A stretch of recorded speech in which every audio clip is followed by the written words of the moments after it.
CM2. Et donc l'année prochaine, vous êtes au collège. Vous passez l'examen cette année. Tout le monde va avoir ici dans cette classe. Tout le monde va réussir. C'est ça, non? Je compte sur vous. Hein.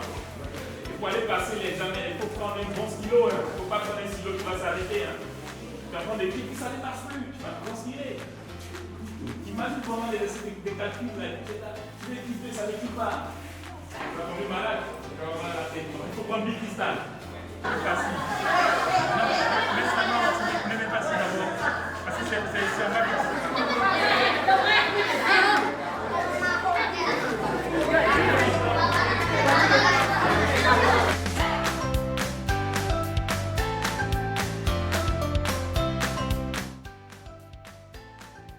Les contributions sont les bienvenues.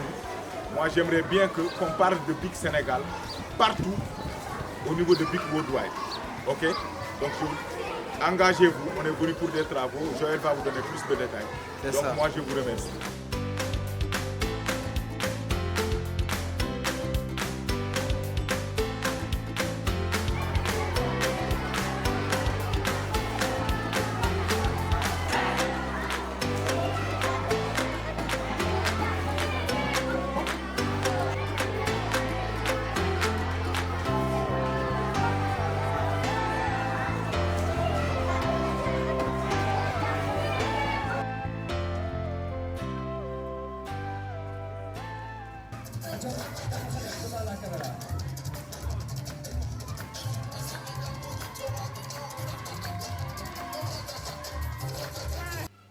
Vous venez de marquer votre empreinte dans l'histoire de cet établissement.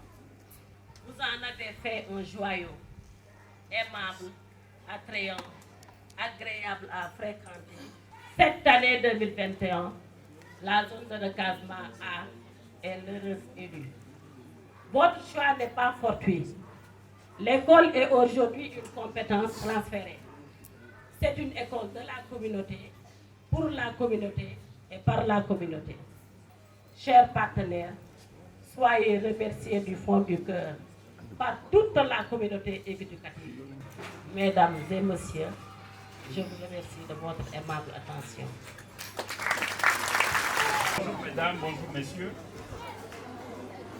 Monsieur Youk Demba, inspecteur chef de district, représentant monsieur le ministre de l'Éducation nationale du Sénégal, monsieur Mamadou Talla. Chez PIC, nous nous engageons à améliorer les conditions d'apprentissage des étudiants dans le monde entier. Nous nous engageons également à contribuer à assurer l'inclusion et la qualité de l'éducation pour tous et à promouvoir l'apprentissage tout au long de la vie. Nous travaillons à la réalisation de notre objectif en fournissant des subventions et des dons de produits, en faisant du bénévolat dans nos communautés et en formant des partenariats mondiaux avec des personnes et des organisations partageant les mêmes idées et les mêmes valeurs. La journée d'hier où nous avons mené des activités avec les élèves a contribué à la rénovation de nos bâtiments et a été productive et marquante pour nous. Voir le nouvel éclat des murs après avoir travaillé toute la matinée et constater à quel point une journée de travail peut faire bouger les choses était très encourageant, motivant et inspirant pour nous. Mesdames et messieurs, merci encore pour votre présence, votre participation et votre partenariat. Nous sommes très fiers du travail que nous avons accompli ensemble et nous sommes impatients de continuer davantage dans le domaine de l'éducation au Sénégal. Je vous remercie. C'est avec un immense plaisir que je représente Mme Lièvre Empêché à cette belle cérémonie organisée pour la réception des locaux de l'école élémentaire de la zone de recasement A. Permettez-moi, avant d'aller plus loin, de remercier très vivement la communauté éducative de la zone de recasement pour cette grande mobilisation. Laquelle grande mobilisation témoigne de l'intérêt particulier qu'il accorde à la question éducative au niveau de cette localité. Et nous privilégions dans ces remerciements surtout l'APE, mais aussi la directrice et son équipe pédagogique. Nous leur disons encore une fois merci pour tous les efforts qu'ils ne cessent de déployer afin que cette école, située dans une zone de vulnérabilité, soit quand même un creuset d'excellence. Merci beaucoup.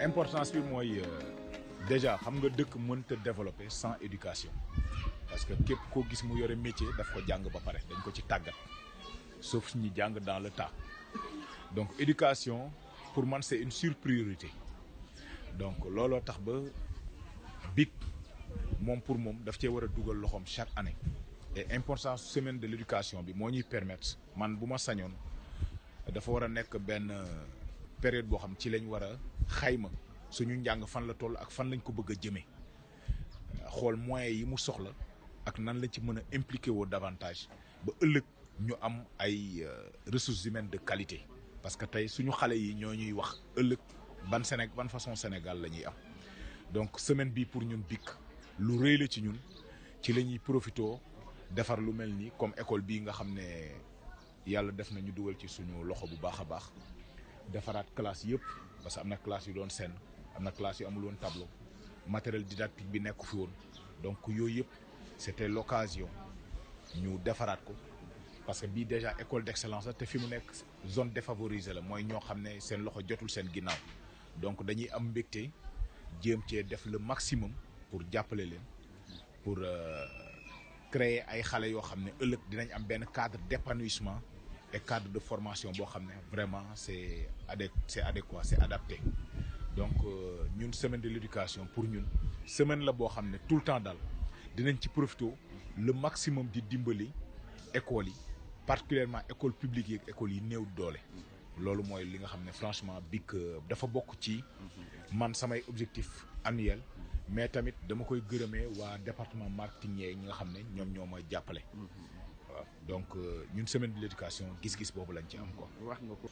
processus bi li ñuy def ci école yi du lekk semaine de l'éducation parce que boo jëlee mois de mars am na lu ñu tuddee woon school activation dañ daan dem ci école yi di fa maye ay stylos maye nañ plus de 26 000 stylos cette année dans plus de 25 écoles loolu def nañ ko daaw def ko ren parce que ay activités la yoo xam ne tey am na parents yoo xam ne xëy na dañu mel ni man seen jënd BIC yombu leen donc nga ñëw may leen stylo may matériel didactique professeurs yi loolu def nañ ko dans plus de 25 écoles bi école di tijji tamit jëlaat nañ une vingtaine d'écoles boo xam ne dañ fa def benn programme bu tuddee rentrée des classes back to school boole ko aussi ci supermarché yi dañ fay def ay activités ci ñi ñëw di jënd ci fourniture am yu leen di jàppale yu ñu leen di may mais nag li ci ëpp solo mooy RSE bi responsabilité sociétale d'entreprise mooy ñun dañuy xool am na école tey bu nekk Ziguinchor intervenir nañ fa am na école bu nekk Saint-Louis intervenir nañ fa am na école bu nekk ba ci man école bi ma doon jàngee Pikine 12 intervenir nañ fa defaraat classe yi defaraat yëpp donc ñun yamale wuñu rek suñu investissement ci affaire defaraat école rek dañuy defaraat école defaraat nit ñi joxe ay matériel didactique et puis di jàppale jigéen ñi surtout mais tout tànk yi ñoo ñu ëppal njëriñ tout tànk yi dañuy teg ay prix yu bari si par exemple année bi fas nañ yéene par exemple dugal suñu loxo ci concours général fas nañ yéene dugal suñu loxo ci Miss Science yooyu yëpp pour gën a jàppale xale yi nga xam ne yàlla dafa def ne njàng mi xarañ nañ ci bëgg nañ ko mais xëy na ñenn ñi seen loxo jotu seen ginnaaw donc dinañ leen gën a mën a taxaw loolu ci suñuy objectif yi ëpp solo la bokk. jërëjëf monsieur Badiane. Allez, merci.